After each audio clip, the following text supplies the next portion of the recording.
7월 8일 월요일자 노준현 목사의 날마다 성경.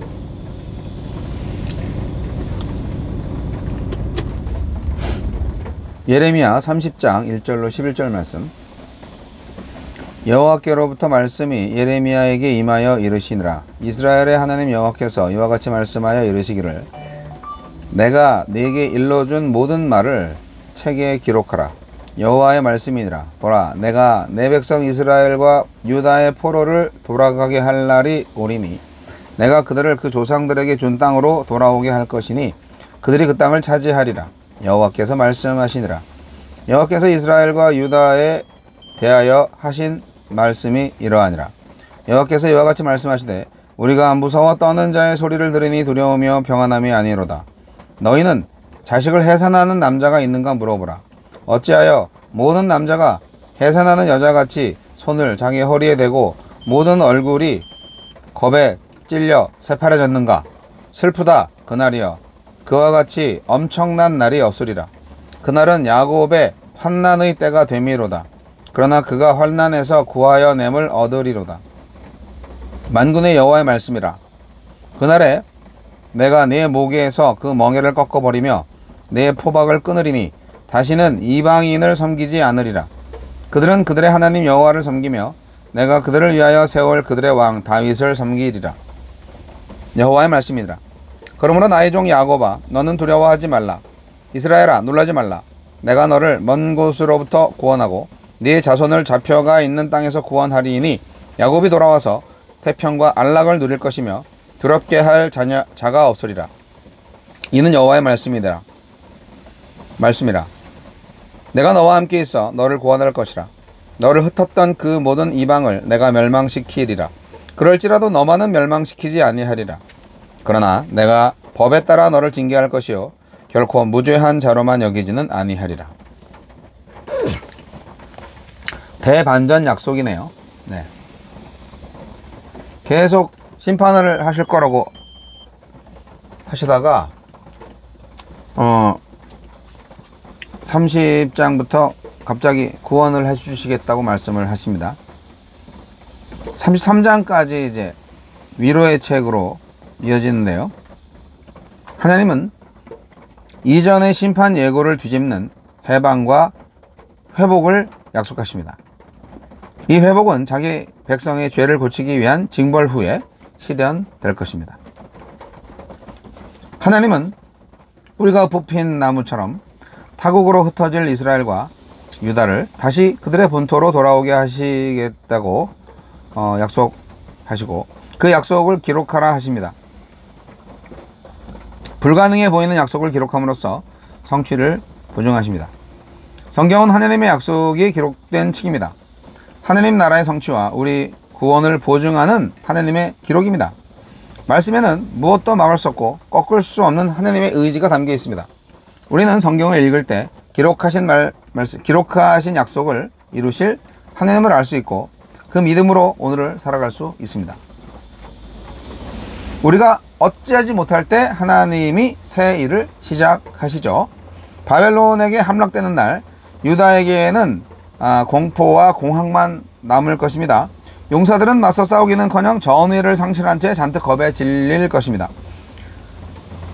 전에 없던 잔혹한 환란에 신랄 같은 희망도 완전히 끊어질 것입니다. 슬픔과 절망의 예언 끝자락에서 하나님은 느닷없이 구원을 선언하십니다. 이스라엘이 감히 꿈꿀 수도 없고 시도할 수도 없는 구원을 장담하십니다. 하나님은 이스라엘을 구원하여 그들의 운명을 바꾸실 수 있기 때문입니다. 우리의 구원, 교회의 회복, 하나님 나라의 건설은 근본적으로 하나님이 이루시는 일입니다. 우리는 하지 못해도 하나님은 하십니다. 전에 유다 백성에게 바벨론의 멍에를 씌우겠다고, 또 다윗 왕조가 끊어질 것이라, 또 공포에 사로잡히게 하겠다, 또 행복과 즐거움을 앗아가겠다, 유다를 대적하겠다, 이방 민족의 손에 망하게 하겠다고 하셨습니다. 그런데 이제는 정반대로 압제하던 이방 민족을 멸하고 유다를 구원하겠다고, 다시 다윗 가문의 왕을 세우겠다고, 평화와 안전을 누리게 하겠으니 두려워하지 말라고 말씀하십니다. 유다의 죄, 곧 우상숭배와 폭력과 음란을 고치셔야 하기 때문입니다. 하나님의 목적은 우리가 거룩하고 정의로운 백성이 되어서 평화를 누리는 것입니다. 이 목적을 위해서 징벌하는 것이기 때문에 결코 우리를 버리지 않으실 겁니다. 주여 우리의 죄악을 고치시고 우리를 고난과 공경에서 구원하소서. 그렇죠. 하나님이 죄를 지은 당신의 백성을 구원하시고자 하는 뜻은 분명한데, 구원을 하시긴 하시지만 죄 없다고 하지는 않겠다고 말씀하셨잖아요. 은혜의 날은 반드시 돌아야 합니다. 심판이 있고 그 다음에 회복을 해주십니다. 심판을 안 받진 않아요. 심판 받습니다. 당대 사람들은 아직 심판의 대상이지만 심판 이후에 주님이 이스라엘과 유다를 유배지의 땅에서 데려오시고 정치적인 분열과 반목을 끝내실 겁니다.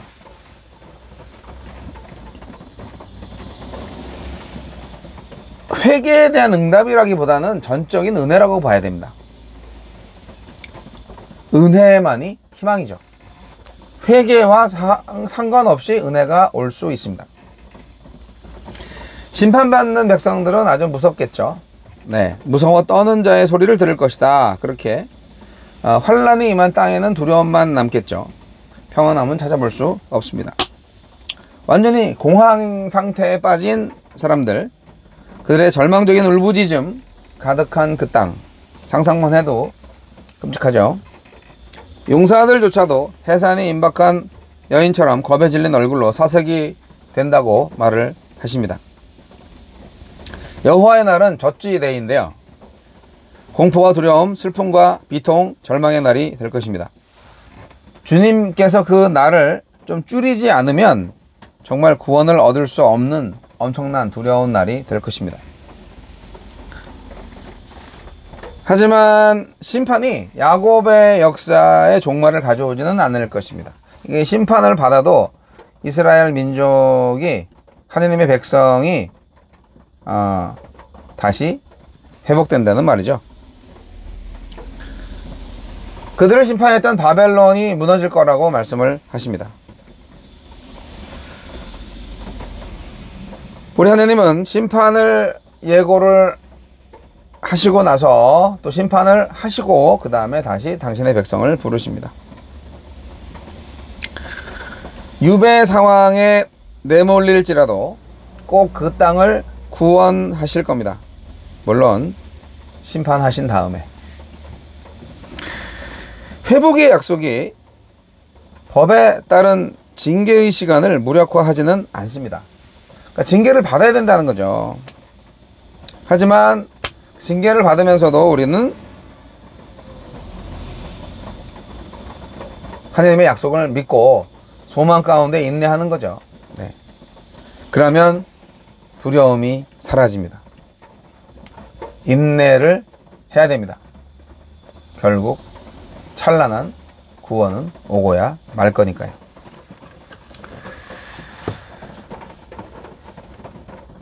오늘날에도 힘들고 어려운 시기를 살고 있는 사람들이 있습니다. 저도 요즘 아주 힘듭니다. 네. 그러나 회복하실 겁니다. 제가 지은 죄의 대가를 받는 걸로 지금 일이 힘들다면, 이 정도 징계는 아주 가벼운 징계죠. 하나님께서 당신의 백성들에게 징계를 하시고 다시 은혜를 주실 겁니다.